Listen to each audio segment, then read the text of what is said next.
are encouraged. Can we get a cup of coffee in here, please?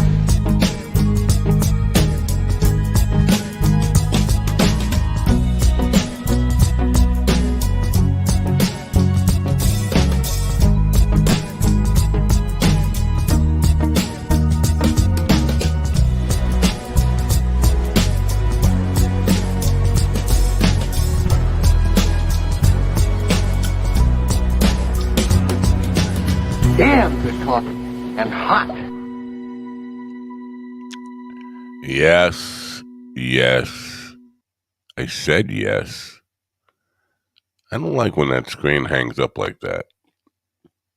Good morning, folks. It is August 23rd, Tuesday, August 23rd, 2022. Good day to be alive, I guess. Better than to be alive than dead, probably. Yes. I think we can agree on that. And that's probably all we'll ever agree on. I did not want to do the show today. I felt like, you know what? Everybody deserves a day off. Don't I deserve a day off? I don't get a day off, a real day off ever. And I was going to take a day off today, but it screws up the pre-schedule. That means I got work to do. If I take a day off, it means I have to go back and correct the schedule and all that kind of stuff because the podcast schedule goes by numbers and all that stuff, and I put numbers in the titles, and that will just screw up the whole sequence. And I couldn't figure it out because I hadn't had my coffee yet. So I'm here with nothing to say, no guest, no co-host, nothing, except a tired me. I will say I did 2 shows yesterday actual gigs yesterday after the morning show. And one of them was at a nursing home. And you're off today. Good morning. Good morning in the chat room over there, Kevin and Jeremy. Jeremy, good to see you here. I guess you deserve a day off. And welcome and all that kind of stuff. I guess you're taking a day off. Now, where the hell was I? Oh, yesterday, 2 shows. I did 1 show at a nursing home. Nursing home shows are always, or usually, I should say, people looking forward to entertainment, starved for entertainment. So I am like the Beatles landing in New York in 1964 to a lot of people because they're that starved for entertainment. But sometimes you will play in a room full of people who are as close to catatonic as you can get. I mean, they are out of it, in wheelchairs, unconscious of the most part of the room, and a few people who are still cognizant, know what's going on. But yesterday it was one of the really bad rooms, and I'm not going to name the facility, but it's a bad place. The care is bad. The people are in bad shape, and there doesn't seem to be any real effort or real empathy among the staff there. They actually seem pissed off to take care of people. So I'm playing what I play for a room of people who are just really, I hate to say, waiting to die and hoping death comes quickly. Not a good place to be. And I'm laughing in the middle of songs like how silly this is because listen, they're being entertained by mandate, and they're not really. They don't even know there's entertainment there. To be honest with you, they don't even know. They don't even know I'm there, and so it's just so ridiculous because insurance companies mandate that they get an hour of live entertainment every week in there to cover a lot of this stuff, which is I don't know why and how that got written into the law, but this is where the industry is built.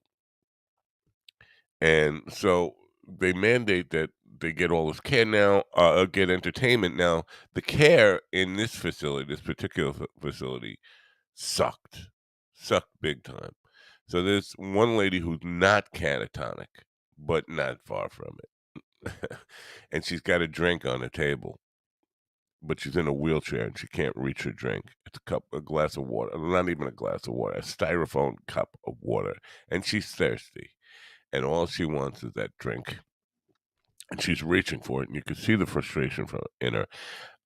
It's just like it's overwhelming, and I wanna run over there and help her, but I know that would cause a whole bunch of shit because I'm not supposed to do that. I'm not supposed to get involved. I'm there to entertain, and that's it. And so I'm like fighting the urge to go over there. Finally, an aide comes in, and I see her go look at her, and she gets pissed. Like, ah, this fucking woman. Like, really? She wants a drink of water, and that makes you angry. You're doing nothing to take care of these people, and you're pissed off that you have to push a styrofoam cup of water 3 inches so this woman can reach it, have a sip, and go back into the coma that will give her some peace until she dies. And you're angry about that. What the fuck are you doing in the nursing industry? If you have no empathy, you're watching people die, watching them suffer for a sip of water, and that makes you angry. The care in this place was abominable, and I go to a lot of them, but it was heartbreaking. Um, so it was not a good experience for me, but I'm laughing at the ridiculousness of me singing songs really for 2 people who are not in a coma. And there's one guy, I can't figure why he's there. He's probably he's in a wheelchair, so that's why he's there, but, um, he's ever besides for that, he's probably in his 30s and fully cognizant, doesn't seem to be anything wrong with him.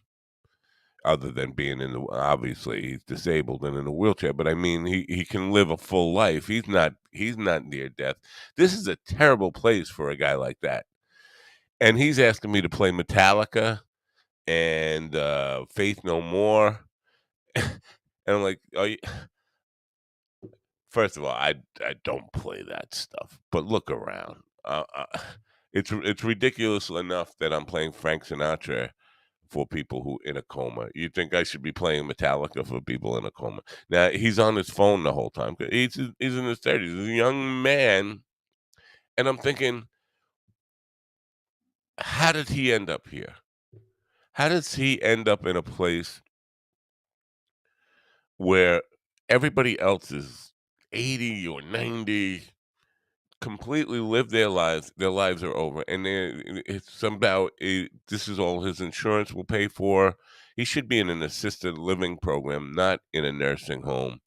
Um, he should be in with people who have whatever, but he was fully functional other than his legs, I guess. And I don't mean to dismiss that he needs. He should be in an assistant living program, but his mental state was he's got nobody in there like him, no friends, and I mean, how could you have a friend? Everybody's in a fucking coma. Rotten, rotten thing to see. Now there was uh, a comedian, a very famous comedian's mother is in the place, and she's him. And she's one of the people who's not in a coma, and she's very enthusiastic about what I'm doing, but she's him. I don't wanna say the name because that probably a HIPAA, uh, violation if I say who the comedian is, but let just say he's a very famous comedian, um, and I'll leave it at that, and maybe if you went offline, maybe anybody, I would, clarify who I'm talking about, but he's a heavy set comedian who's very extremely opinionated about everything, not just a comedian, but also somebody who's got a very big social voice and is all over Twitter, very influential guy, and mannerisms, distinctive mannerisms, heavy set guy. But his mom is him, and he is his mom, and she's rooting. And I know he doesn't like me, by the way. Uh, I've asked him to be on the show, but I've also gotten to some small arguments with him about some politics things because does kind of he does kind of fall into uh, the modern libertarian camp, which is farther right wing than the Republican Party at this point.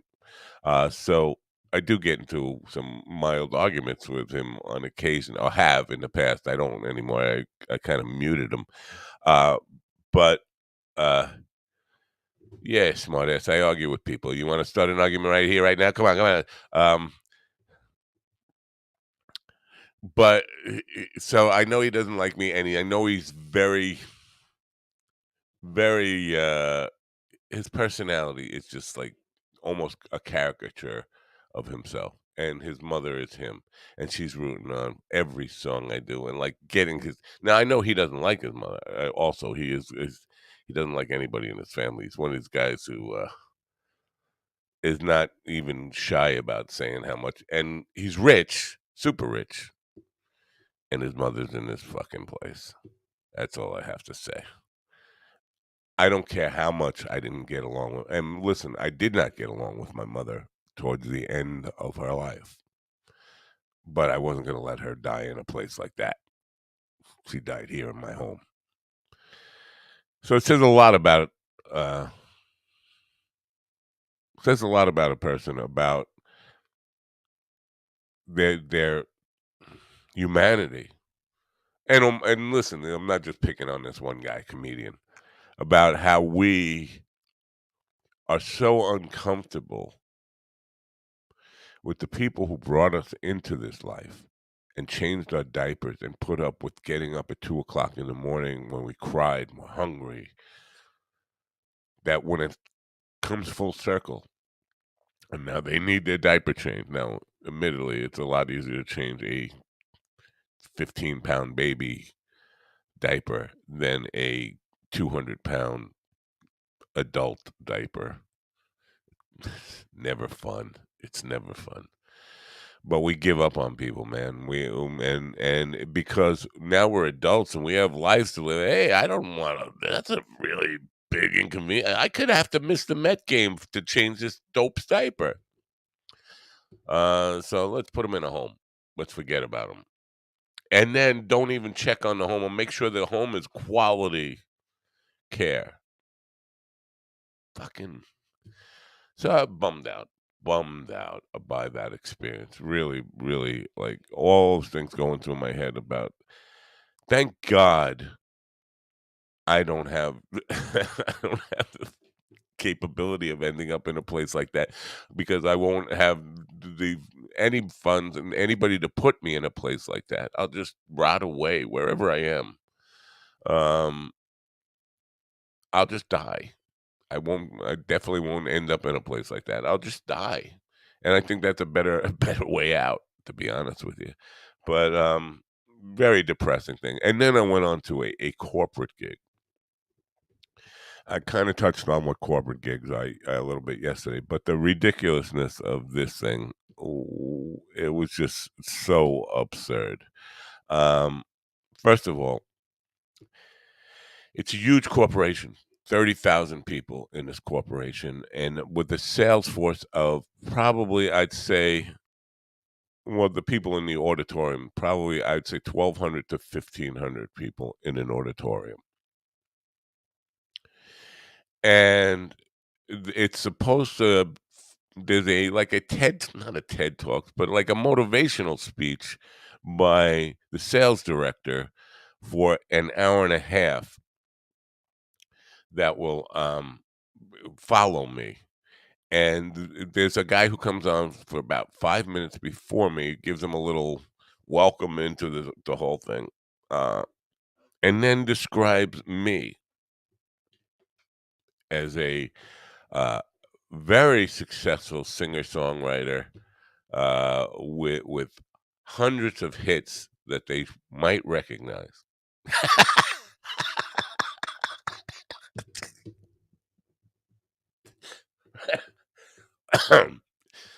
And I have to go out and do 45 minutes to an hour of just acoustic guitar and me singing original music that if one person in the room knows any of them would be uh, very surprising to say the least. But very successful singer-songwriter with hundreds of hits that you might recognize. Turns out you didn't. The reception was kind of like the very first song I played was something that got some response, clapping and all that kind of stuff, and they seemed interested. And then it kind of went like, and you could see that they were like looking at their watch, thinking, um, "Man, this is gonna be a long day." Because after this 45 minutes, I cut it short at 45 minutes. Didn't go the full hour, and needless to say, did not get an encore. After that, they have to put up with a really, really PowerPoint motivational speech from their sales director, who obviously reads a lot of Tony Robbins, and I have to I can't just run out. I can't just run out. I have to kind of wait for him to be at least midway through his thing. So I have to sit and listen to it. I'm like, man, this guy just is ripping off, uh, you know, Dale Carnegie, Tony Robbins, everybody, every self-help dopey author who ever lived. This guy had read the books, written down some crypt notes, and wasn't really fully understanding of concepts. Uh, and I just felt bad for those people. Now it's a paying gig, and it's a good paying gig, so I'm not going to complain. I'm not going to say I don't ever want to do them again. But after coming in with a depressed mindset from seeing these people just being put out to pasture, waiting to die, and then go to play for people who have no appreciation of the life they live. These cubicle people, these people who live to go 9 to 5. It's just a fucking wake up call on civilization right now. Here's the deal: I'm playing for people who are getting up every day angry because they have to go to a job they hate, to go sit in a cubicle and make phone calls to people to sell them shit they don't really believe in, and then go home at 5 o'clock and have their dinner, plop down in front of a couch, go to sleep, do it all over again 5 days a week for their 2 weeks vacation a year, and whatever comfortable salary and commission they make from that, fine. But they're working because I just saw where this leads to. This is where I'm coming from. I just saw where you're gonna end up, you salespeople. And I'm not just beating on salespeople and cubicle people here. It's everybody who's working that job they hate, and they get up every morning and they go to this fucking place that just why? What's the purpose of my life? Why the fuck am I ever alive? And then they end up in a wheelchair in a catatonic state, and the same fucking retard with the acoustic guitar that played before their um, sales meeting shows up, and this time to play Bing Crosby and Frank Sinatra while you fucking just can't drink your water. That was my day yesterday. It's exhausting emotionally. If you have any degree of empathy at all, it will fucking mess up your mind to do that. And I'm not complaining. I really am not complaining. I love the privilege that I don't have to go to work and I can just play music and do this. But man, you look at the reality of the society we've built. And so the question, and I want to have some really smart people on my evening program to talk about this. The question it evokes from me is, in society, are uneducated people or people who, I shouldn't say uneducated, but yeah, on some level, uneducated in the disciplines that their passion is really for. So yeah, you have salespeople who know the sales game. They're educated in sales, but they're not educated in the higher learning things and don't give a shit about science, math, any kind of discipline, literature, any of that kind of stuff. Are they necessary for society? I think for this society, it seems they certainly are. We need drones. We need worker bees. We need those people who have no connection to purpose in their life, who know what they're really working for. We talk about retirement. Nobody really thinks the long game. What does retirement look like for me? Well, eventually my kids will say, I don't want to change his diaper. Let's put him in a place where they'll change his diaper and give him lunch and have some guy come in with an acoustic guitar and sing really bad songs to them while they don't notice. That's what retirement looks like.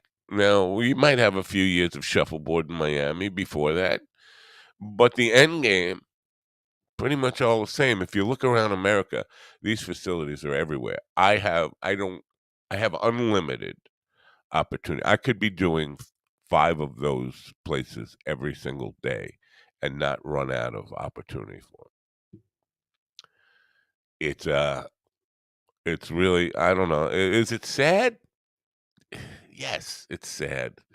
It's also so fucking frustrating, and the other part of it is the people who are charged with taking care of these people, and they have this attitude like, "Oh, she wants water.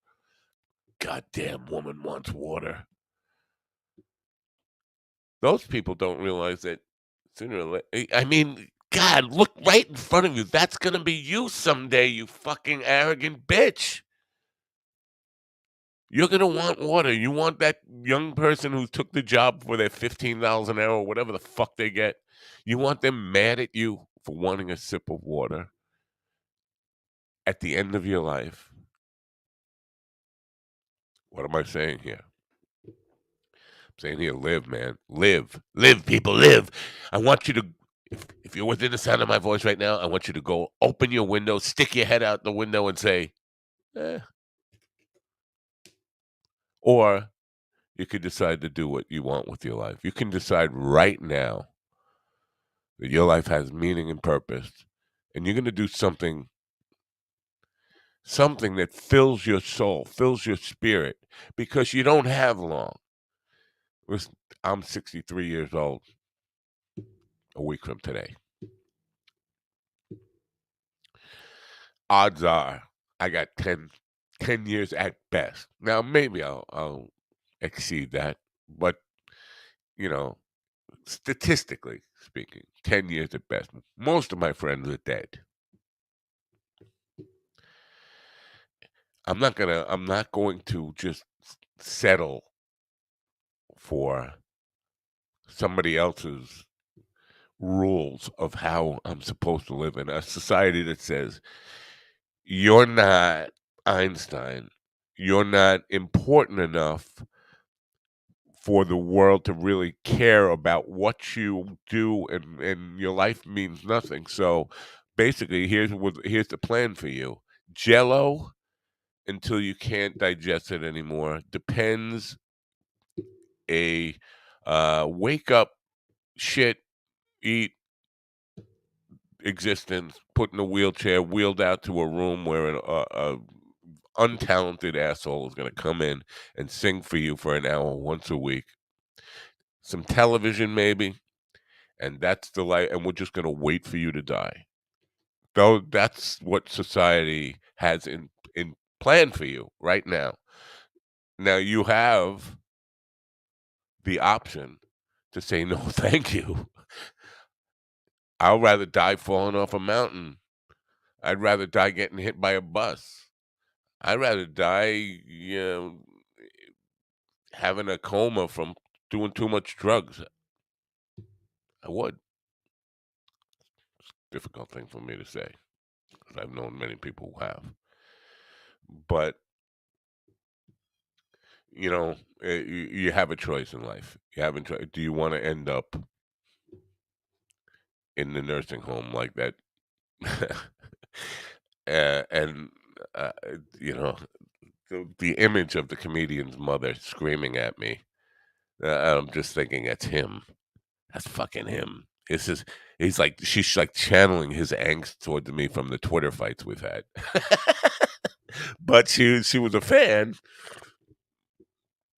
Ah, very strange day. So I'm exhausted today, so I wasn't gonna do a show today. I was gonna do, like, I don't know. I was thinking of actually just plugging in a guitar and, coming in and getting, and doing, like, an hour of music here just to cleanse my soul and just do my Mishka impersonation. Mishka was fucking great on the Podathon, by the way. If you haven't, I'm gonna be cutting up the clips from the Podathon, but Mishka was outstanding. Um, as he described himself as an acquired taste.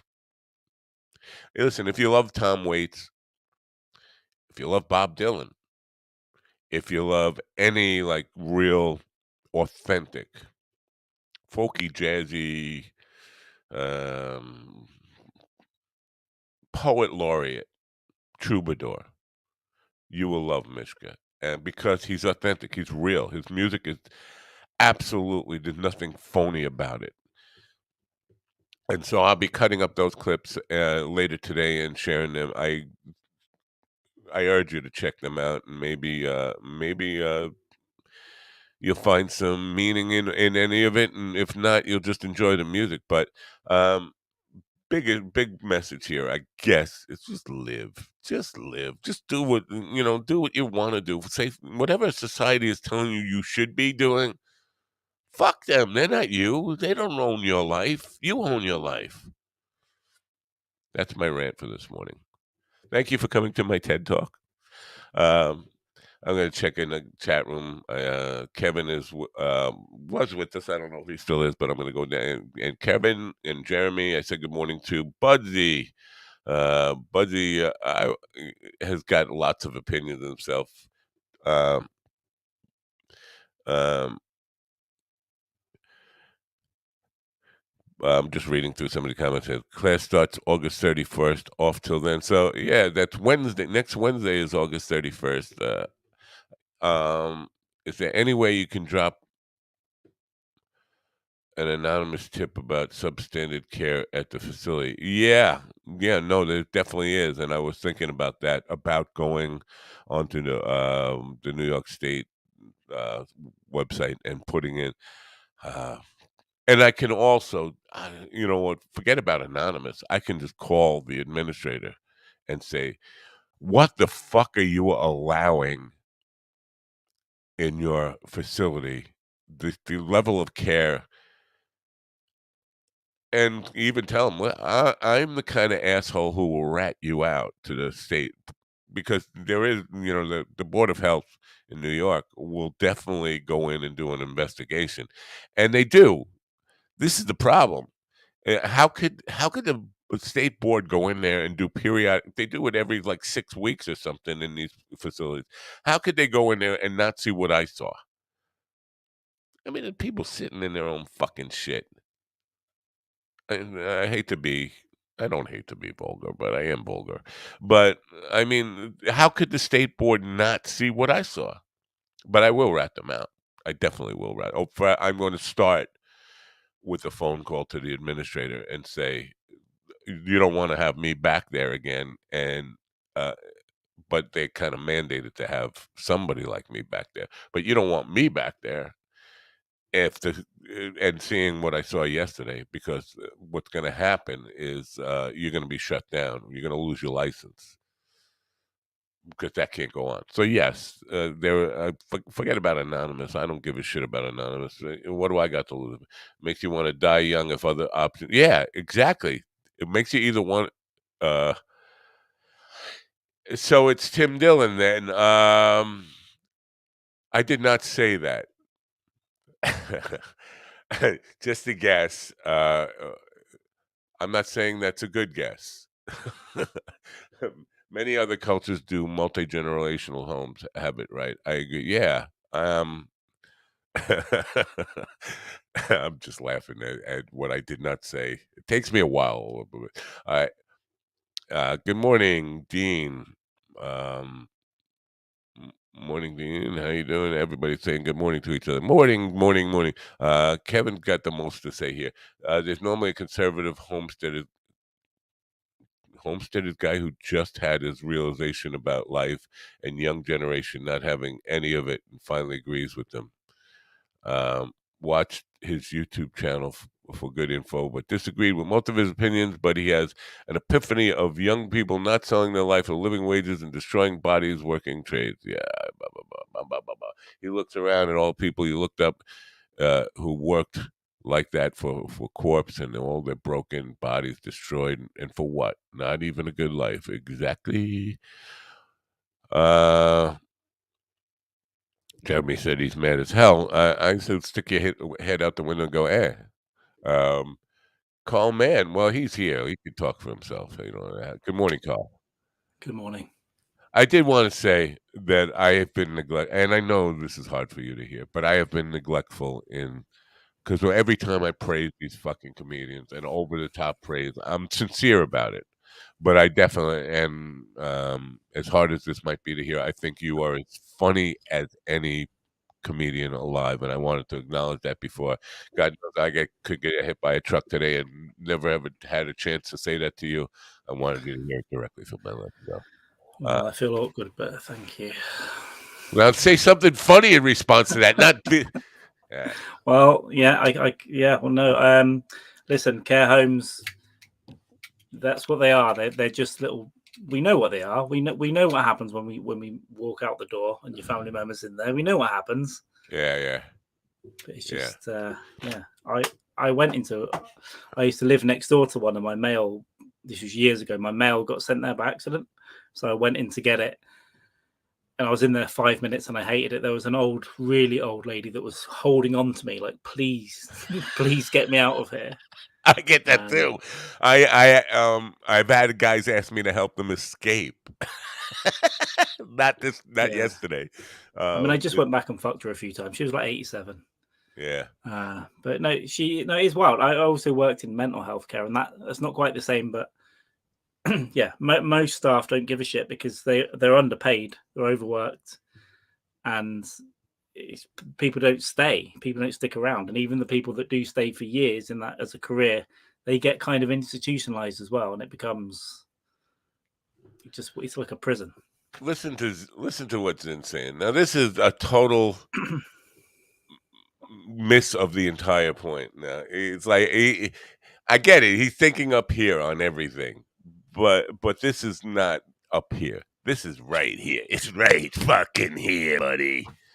I think that it's only sad if you decide to look at it that way. No, it's sad when they're crying. They're in the chair, weeping constantly, saying, please let me die. If you don't feel that sad, you need to fucking really fucking drop all this energy shit and punch yourself in the fucking heart and feel it. That's me. Thank you for think about what's inside of you and all that you have to offer these people. Fuck that. They can't feel it. I'm giving 100% of what's inside of me. They can't feel it because all they have is misery and hoping to die. Understand that. This la-di-da, you just look at it differently. No, you look at it differently. They still want to fucking die. Am I getting a little angry or upset? No, I I just think it's perfectly rational. It's Tuesday. Listen, it's been already been a long week for us all. yeah, Old people want to die. There's nothing you can do. They'd rather be there. You know, my I only found out recently my granddad died because an old lady pushed him over in the care home, and that didn't kill him, but it fucked him up enough that was the beginning of the end. It was like he was frail after that and scared. If I had known that at the time, I probably would have broken a fucking back like Bane on Batman and just picked up this old lady for my granddad and just snapped her back over my leg and then like just spread the Like hate. Bo Jackson. Carl becomes Bo Jackson. Yeah, maybe grabbed a tit on the way. I don't know. I only found that out recently. So you Which would have enjoyed the humor in seeing one of your favorite comedians' mother be him. I mean, it, as just think of him, and yeah, you know who I'm talking about. You got to know who Yeah. I'm talking about. But just think of him in a wheelchair, 85, 87, whatever the hell they are, but being him, exactly all the same mannerisms, all the same way makes a Oh, point. we become our parents, right? Yeah, And but hopefully I would become we my father, not my mother. a criminal. Well, oh yeah, yeah. Well, I'm I fucking mean around.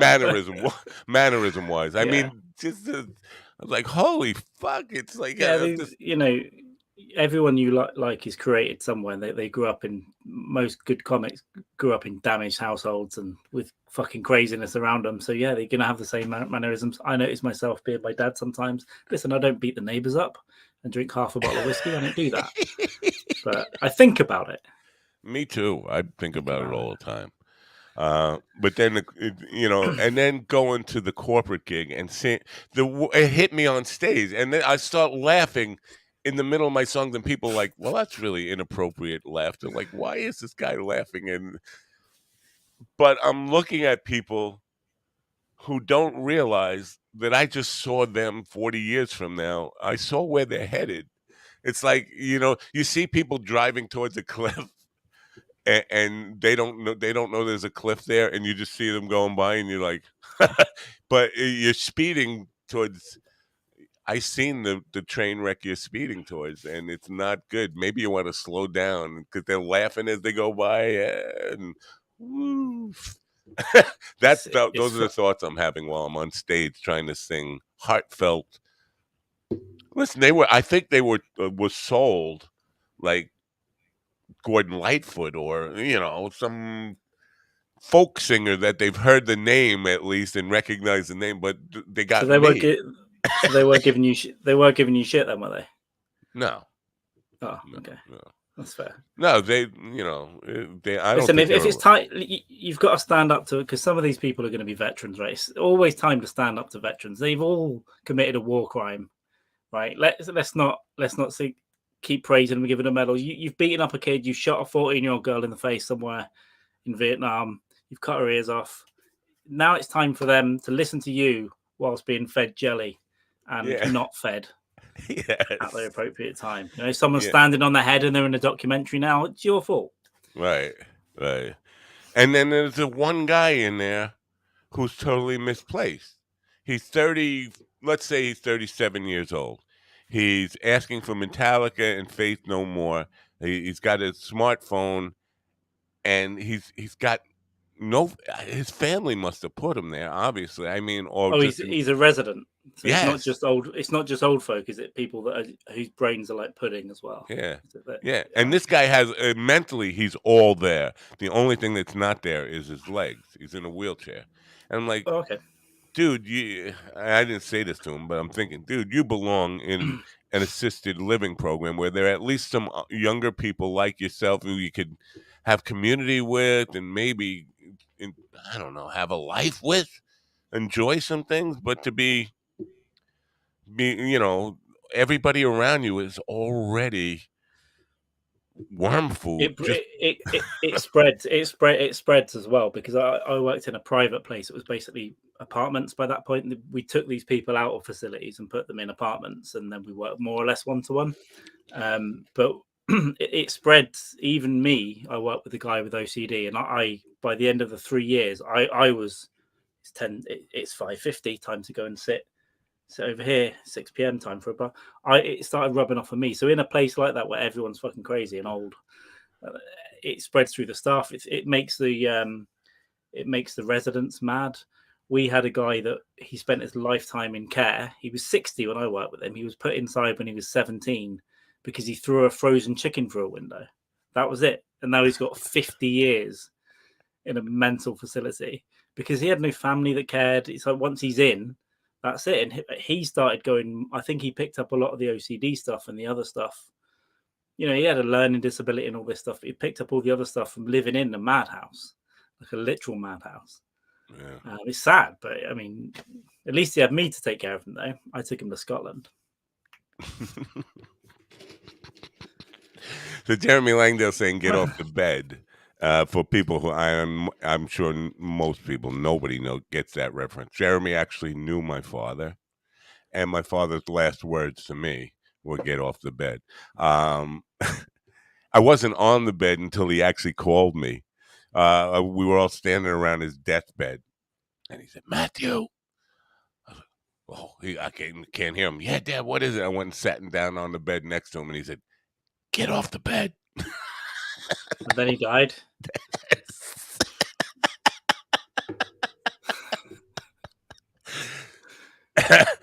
I don't know. Like I don't know how like he had something important to tell me. Get off the bed. maybe he did, but he just, his brain's going to put in a little bit, and he's like, "Get off the bed." Then I'm going to tell you this really important thing, and I'm going to tell you where the gold is Right. buried. Yeah. But then he dies. That's It's what like, I'm fearful take of. care of your mother and your brother. I never We know told that. you I loved you. You don't want to No. hear that. You just want to know if there's anything buried anywhere that's worth digging up. Get off the bed. I've got the same fears. Like, what? They might start with a joke. "Hey, I never loved you," and then they were joking, but then they die. Joking, of course I love you, but they never get to say that part. That's what will happen. Yeah, Dad, what is it? You're not even really mine. You did belong to that Chinese family that kidnapped you. Mike's getting a little sensitive here. Now, wait a second. He says, I think no, that's the wrong one. Wait, where here it is. Laugh. LOL. I was talking about the old. I was not talking about the old people. I was talking about the corporate cubicle people. Those old age homes are a nightmare, horrendous. Listen, that the point is those cubicle people, and you can sugarcoat this any way you want. Those cubicle people don't know that they are headed for that nightmare. That's the point, because they have no purpose to their life. Listen, I've worked in these corporations, big corporations that have they don't have offices, they have cubicles. And these people go in these fucking cubicles, and every single one of them has no point to their existence. They're But they there don't for know. the paycheck. They don't know that. They're busy now. You can go home, watch Netflix, be with your family, go Exactly, out and for that's dinner. what's sad to me. And no, I get it that you know it's only sad if you look at it that way. But it's impossible not to look at it that way when you just came from the place that they're. Again, it's like you're standing on the road. You know what's at the end of the road, and these people are just driving by la-di-da and don't know they're about to get hit by a fucking train. 40 years goes by like that. And if you're Yeah, or 35 and you're in this working in a cubicle, 40 years down the road, you're you have a in. breakdown. You have a breakdown at 45, like falling down or something, and you end up Right. arrested because you beat someone up in the office. You've punched your boss in the face. You set fire to whatever it is.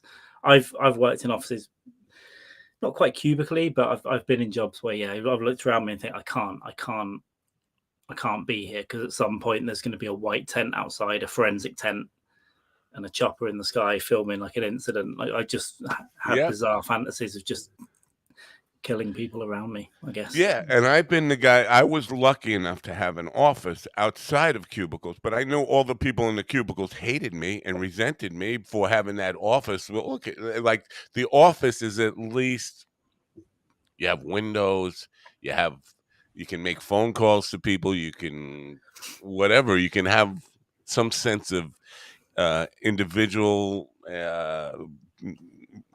perspective on things. But when you're a cubicle person and there are so many of them, these places are filled. What the corporation had, again, thousands of people in Yeah, cubicles, the no, it's sales not for me. force. I can't. Well, it's just the whole floor is 300 people on the floor, and you've got no. And I was in an open. I've been in an open plan office, which is it's a little better than cubicles. You can see people, but it's still too many people. Most of them I don't like, and I'm in a room with 50 people. You make maybe 5 friends over the 3 years. That's cool, but I don't even like that. I feel a bit agoraphobic or agoraphobic, or if there's that many people and they can see what I'm doing, they see me when I'm picking my nose.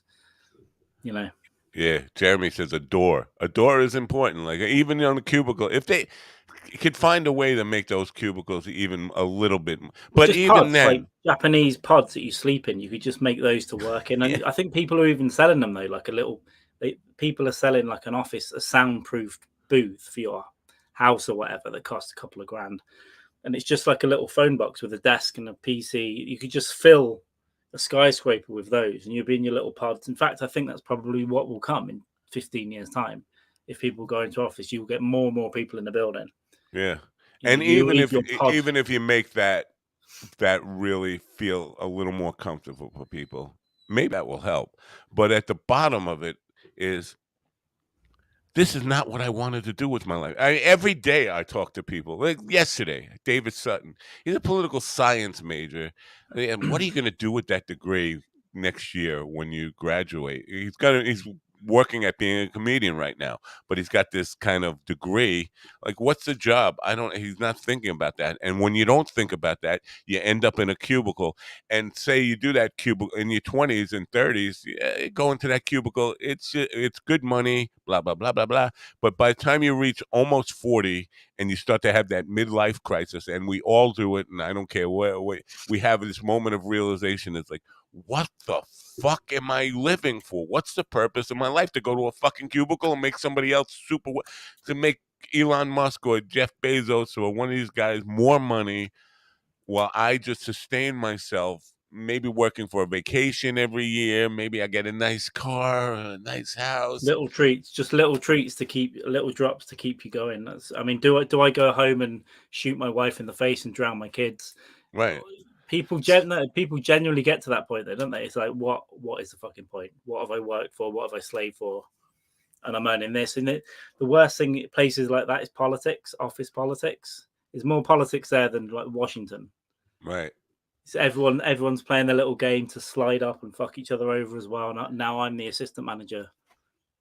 Right. So somewhere in the line driving, because it's a long drive home from this place, I'm thinking about, I don't know how I got on this thought pattern, but Professor Dave debating David Weiss on Flat Earth. Now, Professor Dave is a very smart musician, former college professor, scientist. He teaches science on YouTube.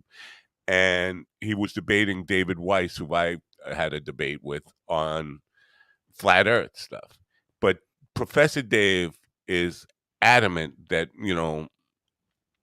science and all these higher disciplines are important. And I agree they are important, but they can't be important to everybody, right? They can't, and Dave looks down on people who are not as smart as him. He's very condescending. Like if you don't understand climate issues, you're lazy or unintellectual and all that.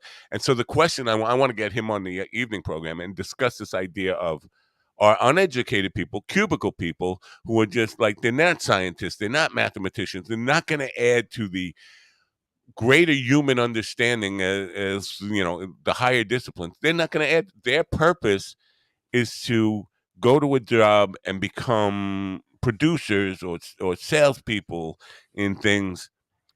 They're essential to the society, but how can you expect them to have the same interest or ambition in learning higher disciplines when they have no purpose beyond they were born to be cubicle workers. But at the And same time, we do need what we do need them. right, We that do that's need exactly we my need point. enough we need enough people to shut the fuck up, eat your dinner, and go to Yes. work. Yes, that's what I'm Take it saying. out. Take it out on your family at the weekend. Don't bother us. Don't cause it Right. a nuisance. Go to work. Come home. Pay your Accept your taxes. droniness. Accept that you were born to be a worker bee, and don't complain about it. And don't no uprising. Don't take Twitter away from them so they can't have any understanding of the frustration that are things that are out of their control. Take all social media away from them so they can't see what they can't control, and just have them with blinders, like I get in my car, I go to the cubicle, I come home, I make dinner, I watch baseball, I watch football, I go to sleep, I get up, I go back. That's what we need. We need 7 billion of them, or close to 7 billion of them, while maybe a million or 2 million of them count their money. Yeah, I got more money, more money, more money, more money. This is the Yeah, society we're creating. max out this credit cards a bit more. Yeah, it's gross. That's what I can't do it. I think most people who do something creative anyway, they can't do it for long, and they can't stay in it. If they Yeah. are, they have to have something. You have to have enough knowledge that you can't do it.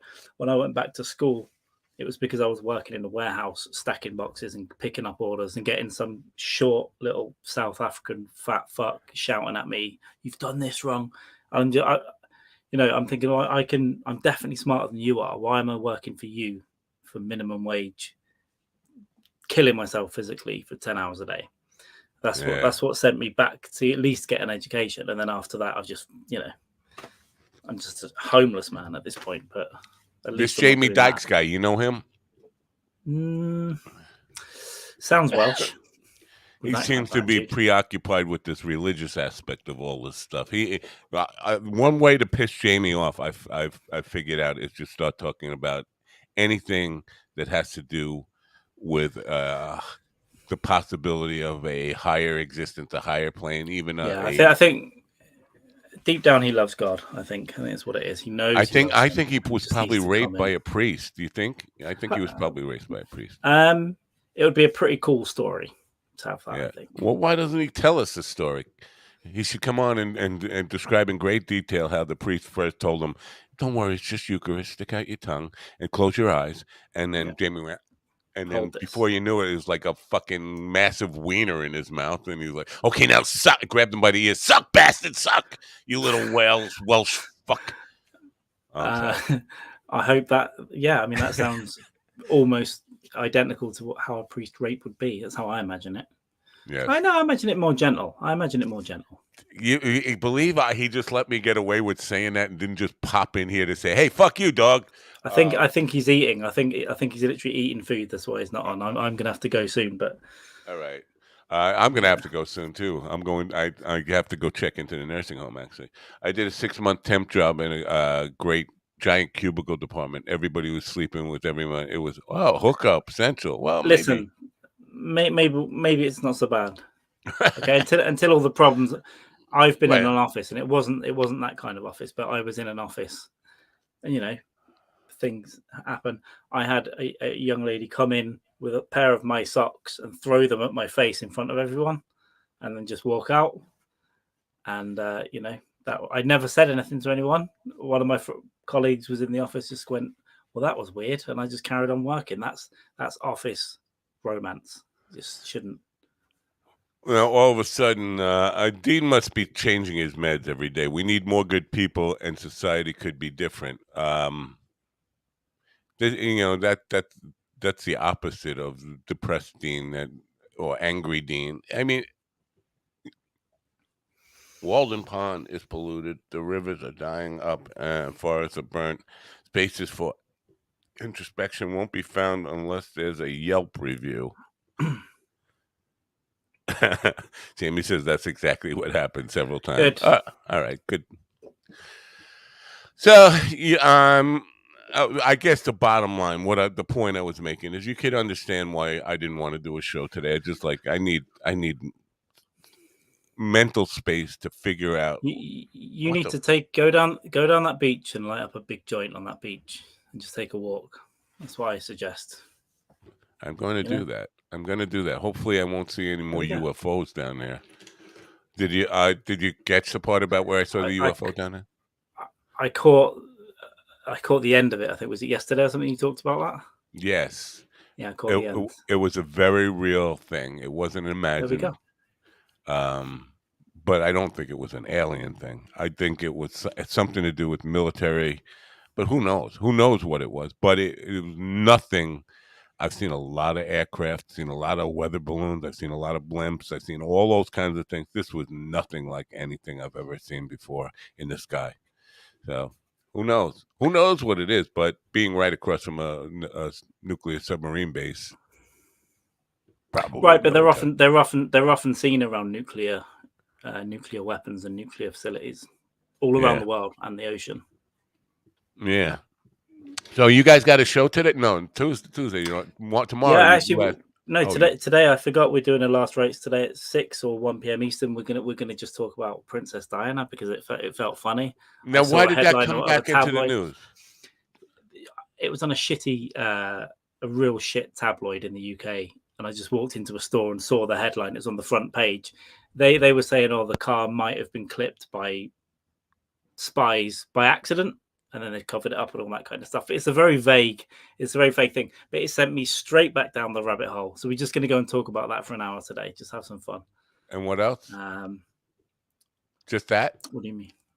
That You, that that's it. That's it for today. It's just going to be it's like purely. the 25th anniversary, right? Coming up this week or next week. It's Yeah, it's 31st of August, midnight, 31st of August. So yeah, Yeah, I remember it well. 1 a.m.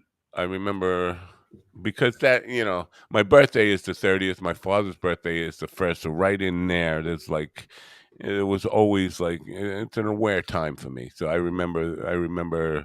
Uh, I could have sworn it was on my birthday though, August 30th, which because I just it feels like we were. Yeah, it is. It's officially the 31st because it was like midnight in France. So it was the 30th for us, kind of half Yeah, 11. It was, yeah. y- yeah. Okay. Yeah, because it felt like we were doing something for my birthday when it came on the news. I was like, "Oh, Yeah, wow." it would have been early evening for you, like 7, 8 Yep. kind of Yeah. thing. Yeah. And conspiracy theories, that's one that will never be really figured out. Now, uh, the whole thing about maybe she was pregnant, right? They, wasn't that part of it with That's Jody one. Sayed's? That's one. There's all kinds of stuff. The driver was an MI6 informant. There's a paparazzi guy that worked for MI6 for years that was maybe there, maybe not. They never really proved that he was there, but he could have been driving the white Fiat. We'll talk about all this stuff later. Yeah, there's loads of interesting stuff. And Right. he was found dead 3 years later, burned so badly that they couldn't identify him for I Now, think Jamie was a 2 years. baby when that happened, right? No, he's like I don't know. maybe I nine, don't know. 10 years old or something. Yeah, he was a few years younger than me. Yeah, he was. Yeah, I would say middle school.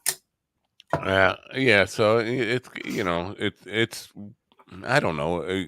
It's like me talking about Watergate. Like you can't have a real full, even no matter how much you've read about it, and God knows Well, there's a lot. I don't know though, because when stuff comes out at the time, you just relying on the news that's coming out then. That's all you know, and that was pre-internet anyway.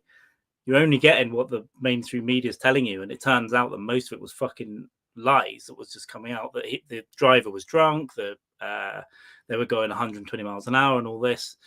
The speedo was stuck on this, and Mercedes actually come out and said, "No, it's impossible for the speedo to be stuck there."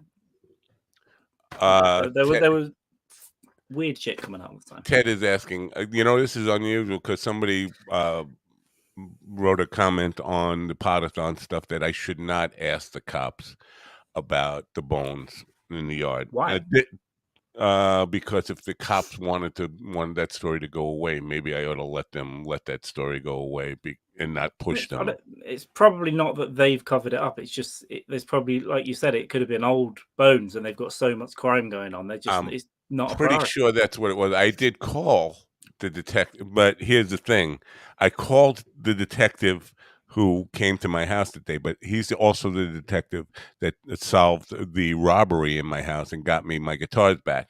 And I called him, and immediately, because there's still one guitar missing from when my house was robbed, and I called to ask, whatever happened with the bones, and he had me on for.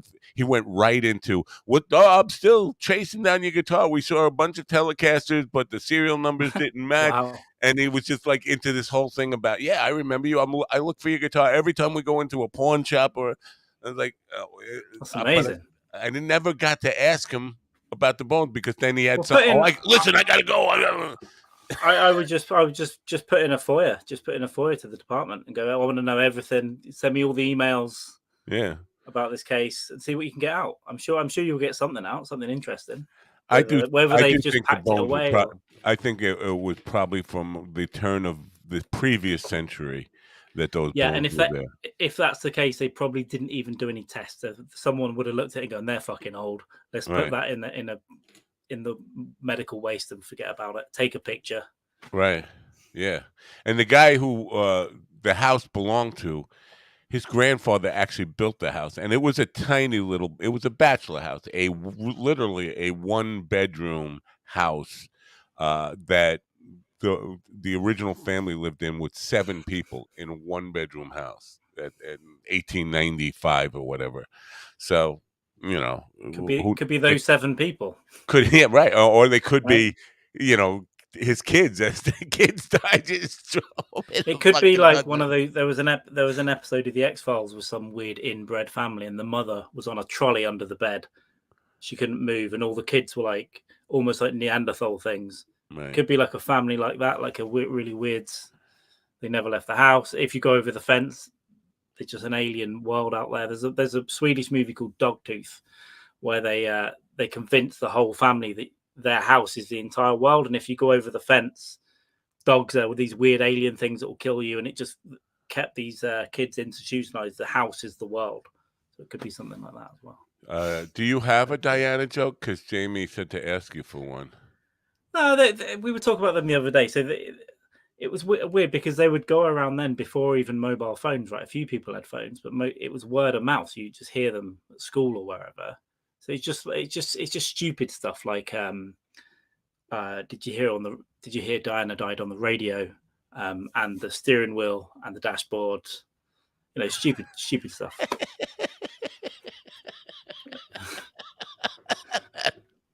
I never heard that one. And there was one because she was with Dodie Al Fayed, so I think one was like, oh, did you hear Doddy died? Did he know Doddy? It's just stupid shit. But that was just word of mouth stuff that was going around before even text messages were flying around. Like one person that I knew had a phone, I think, at We've that never point. had the equivalent of. It's hard to think of royalty in this country, but in the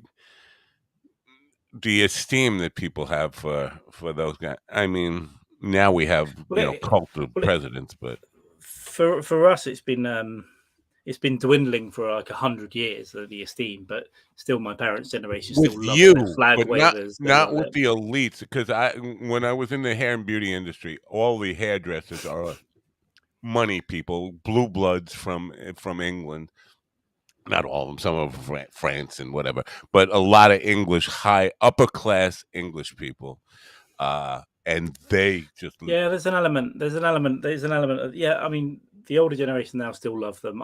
Our generation is like probably 60-40 against the new generation. That people are giving less and less of a shit, and I think they're going to get rid of them at some point soon. I think, in terms of them even being around much. I think each generation now they're just going to get less and less and less. But yeah, it's weird. And with her though, it was because she was something different, and they knew she had been fucked over by the family. It was the first time that people realized, oh, these people are kind of evil. And right. they fucked her over and they bullied her and all this shit. And then obviously she died in weird circumstances. So Now, whatever happened to yeah, the other one? I know you got to go, but no, it's okay. the Fergie. She was the That next that was princess. Andrews. That was Right? that. Yeah, but they got divorced. Is she still around now? Yeah, still around, but they got divorced. So she wasn't part of the family. She was Well, got Diana was married in. divorced too, in that part of the family. Sure, yeah, but the people loved Diana, right? No one really Right. gave a shit about Fergie. They used to call That's her what horse face and yeah, stuff that's a like good that. Yeah, point. yeah. She 'Cause was ugly. So 'cause I thought it was the divorce was a part of it too, and, like, well, yeah, just the fact that they it didn't have her back. it was very frowned upon. Even it's crazy. Even 25 years ago, it was like, oh, we don't get divorced around here. It was so it was a false marriage anyway, as far as I know. When he was young, Charles was like a bit of a playboy. He was banging his way through the British elite, dating her sister when she was like 12 or 13, Diana's sister. And then they met when she's very young. And then probably over the next couple of years, you think, oh, the little sister seems "Little quite good. sister, don't you" Yeah, yeah, yeah. yeah, because the Elvis thing ties in there with the 13-year-olds and all that stuff, and all these p But I think in the 70s, it was way more common than it is now. I think, you know, totally, totally, they all those guys, Elvis, Jerry Lee Lewis, Johnny Cash, all of them had girlfriends who were children. yeah. Ted, where you from, brother? Because we might have found the remains of Billy Bats from Goodfellas. Billy Bats was upstate. I'm out on Long Island. You probably don't know the difference if you're not from New York and understand our geography. But I'm on an island the opposite direction from where Billy Bats was. And no, it was not a mob place at all. Diana was the world's biggest gold digger. Ooh, them's fighting words. I don't give a Yeah, fuck. I don't know. I mean, she was young. She was like 16. She was 16 and told she was going to marry a prince and into this family and all that stuff. She worked as a teacher, I think, at the time. And then, God, did she make that much money? I guess she sold her stories to the press and that afterwards, I guess. But then she was Right, mainly dating rich guys. She was mainly, yeah. I mean, she came from money as well. Her family wasn't, they right. weren't That's regular people. So I think they were still related to the royal family on some like second, third cousin thing. They came from like her dad was an earl or something. That they were Duke, Duke, aristocrats. Duke of Earl, Yeah, yeah, yeah. Duke, Duke of Earl, Duke, But Duke of Earl. I'm sorry. Well, you can't say Earl without me doing that. So don't ever say Earl to me again. That will trigger that exact same. Earl. Stop saying that. Duke, Is it a Duke, tick? Duke. It is. I'm like I've been hypnotized to say Duke of Earl. So what do you got going on today? You got to get ready for last rites. What time is that? 2 our time, 2 o'clock Three our hours time. from now, so 1 o'clock your time, I think. All right. I think I'm going to Yeah, end it early today. I'm gonna get some air, go for a walk, have a think about some I need stuff, to and then get come some air. back. I'm taking Yeah, your advice. I'm gonna go down on the beach, smoke one of my last 2 joints, and then probably call the dispensary and say, "I'm I'm out. I'm out. I need if I had any weed today, I'll do the same. I'll go up the field. I gotta get I up to feel like getting high. Jackie's.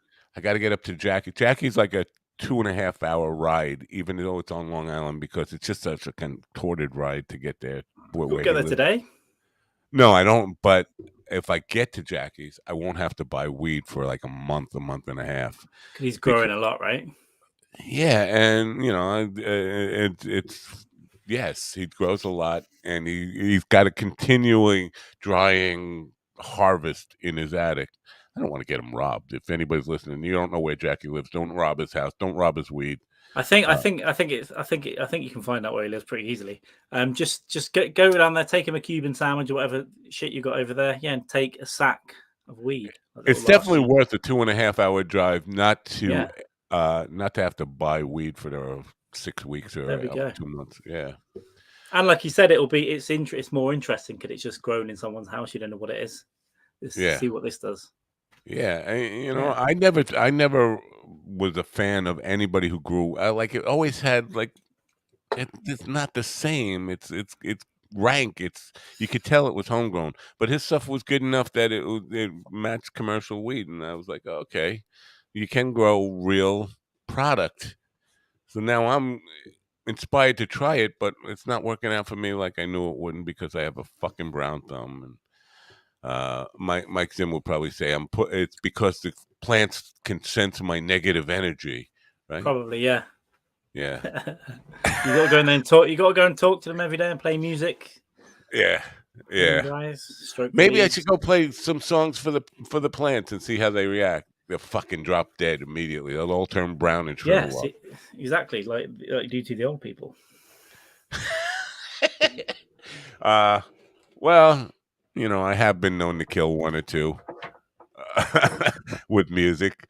That one guy but he seemed to welcome it. It was like a good thing. Like I ushered him to the light. Well, he's probably been sat in there being robbed blind, and there's nothing he can do about it for 3 years. They're going through his money, taking his wallet. Like, yeah, you've got your money coming through this week, and it's gone the next day. His food goes missing, and he's If probably there is an grateful. afterlife, there was probably some people waiting for him there. The bald guy with the guitar, right? That was it. That's what got you. Uh, You never well, know. thanks for coming and talking me off the ledge because I was in a very bad state of mind before Yeah, you I got saw, I here. saw, I saw you on your own again, so I thought I'd come in, say hello. Well, thanks. Tomorrow, Dean will be with me, and it's going to be a radio worthy moment. We'll be talking to Dean about some of his issues with the Podathon. Uh, Issues with Dean. yeah, it's not like a family infighting. Not fighting, but I definitely have some things I need to express to Dean about attitude towards, especially these helpful things. When we get involved in things that are meant to help other people, we can't be focused on ourselves at all and what we're getting out of it, and can't be stressed out when things you lecture me constantly. Don't worry about it, don't worry about it. You see how I am with wanting things to be on schedule, and they never are. They're always a clusterfuck, and And we when have you're to when accept you're that. when you're also on air on pretty much for 12 hours, you constantly write who's coming in, who's scheduled next. You're looking, it doesn't really fucking matter because these people are an hour early, this person's an hour late, this person's not coming. That's hard enough. And then yeah, if you're getting, I mean, I'm sure you'll explain tomorrow, but yeah, Yeah, there was no, and it, just it to certainly wasn't, preface. it certainly wasn't three people sat there deliberately going, Right, we're not right. talking to anyone That's else. the point. To preface what I'm going to say to Dean and give him a little heads up. Everybody who's ever been on this program knows that I don't let people sit in the back because sometimes you will even say, "No, let them wait just a minute." And I'm like, as soon as I see somebody pop in, I don't want them waiting in the back end. I want to let them know that we acknowledge them and bring them in, even if it's not time yet. So I would never let somebody just sit in the back room and say, "No, we're doing other stuff." You just sit back there and never get to them. Anybody who knows me knows that ain't. Yeah, the only time we did it, Henry Phillips and Jackie came. Me and Jamie said give us 30 seconds, and then we got them in straight away. But we can see everyone. We can also hear it, right? So if someone Right. comes in for real, there's a if because we've got access to the backstage, we hear a little like A little pop. little bat, little pop. You can see it, so we see everything down there, constantly checking. And I, yeah, no one came in fully. It might have been one of those things where you see the grey square and it's Yeah, in and out yeah. and it's not connected. So it's not like you can do. You can't bring them on screen because there's nothing to bring on screen. It's kind of I don't think she ever really connected, and never to the point where we saw a face back there or a name. She yeah, would have been in. I wanted her in. yeah. I thought it was important to get her in. Because we So were bringing people in right to the end. right, Yeah, Andy was coming back on, Brett coming back on, Stanhope was popping up. We you can see it and you can hear it. So it's not, it's like two queues. And it was us three that had access to the back. And I think we even opened it up for Brett and someone else so they could see comments or something. right, right. So I think we opened up yeah. Yeah.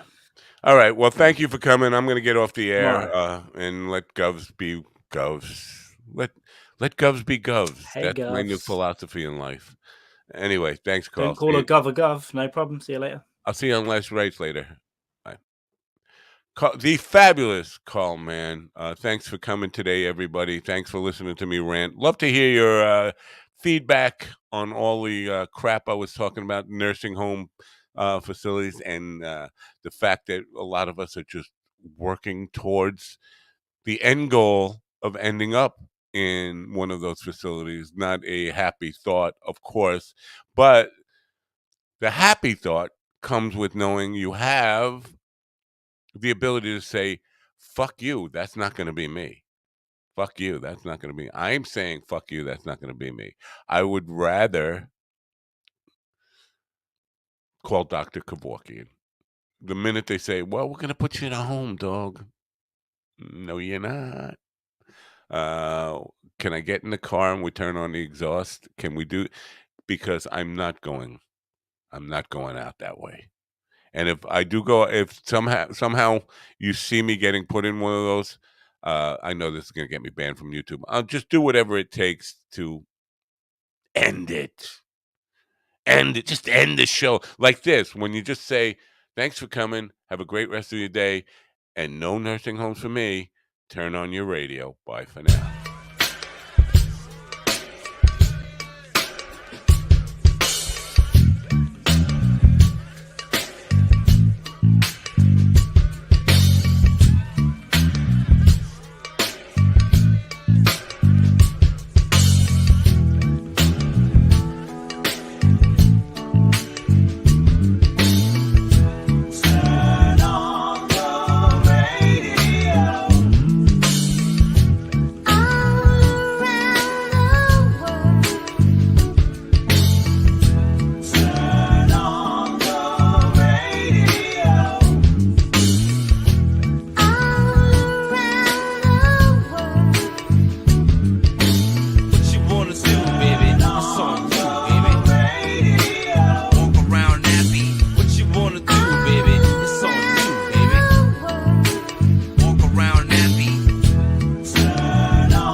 listen to me now.